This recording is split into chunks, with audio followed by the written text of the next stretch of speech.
Hi, it's Brent. I was giving a talk a few months ago about why old houses are better than new houses. And the Q&A session, I was talking to a lady answering a question, and I said to her, maintenance is a good thing. In fact, it should be celebrated.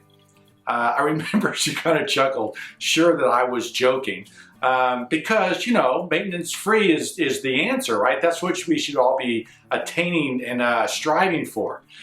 I struggled with that comment. I left that talk going, that whole maintenance thing was interesting. A friend of mine, Paula Garzado, sent me a Freakonomics radio talk in praise of maintenance. I recommend listening to it. It is an interesting talk because maintenance is a value change. And the answer, is not maintenance free. The answer is not the easy life because there's no such thing. So the reality is that technology promises us and lies to us that if we get it, all our questions will be answered, all the problems will be solved, right? But the fact is there is no such thing as maintenance free. I mean, our phone, my phone, has reloaded its system, has overcome the bugs in the system. There's no such thing as maintenance free, right? It's always updating. It's always bringing in new systems. And that technology, I waste more time trying to chase after technology than it ever saves me in time saving, right? So there's no such thing as maintenance free. I think we should be celebrating maintenance because maintenance and the skills of maintenance are really skills of craftsmanship.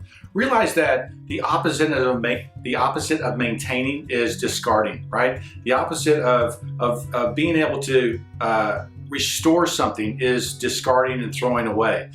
Maintenance, and if you look at the difference between a great carpenter and a lousy carpenter, the great carpenter knows how to fix things, knows how to restore things. For example, we've been restoring our building. It's a 1922 National Biscuit Company distribution center, so this is a 1922 warehouse, solid masonry walls, historic double hung windows, right?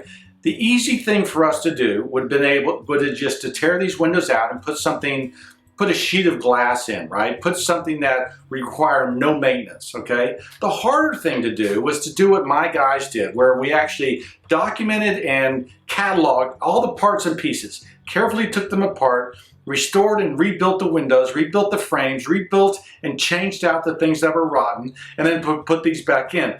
Literally in the hours it took, you're talking 200 hours versus 20 hours, right?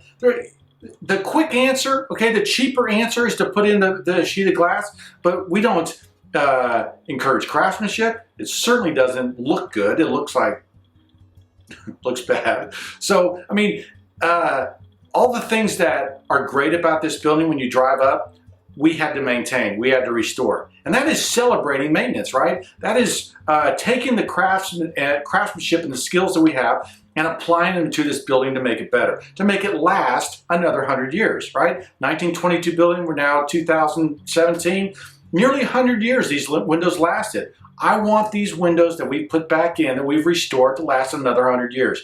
And that doesn't happen without maintenance.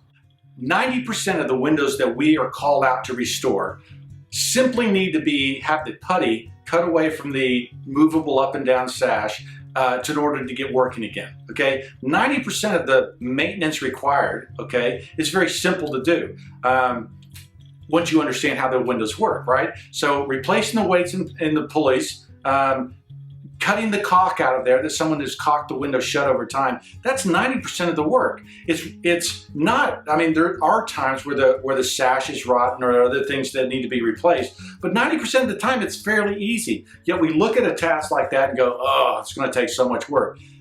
Once you understand how to do that, it's really not that hard.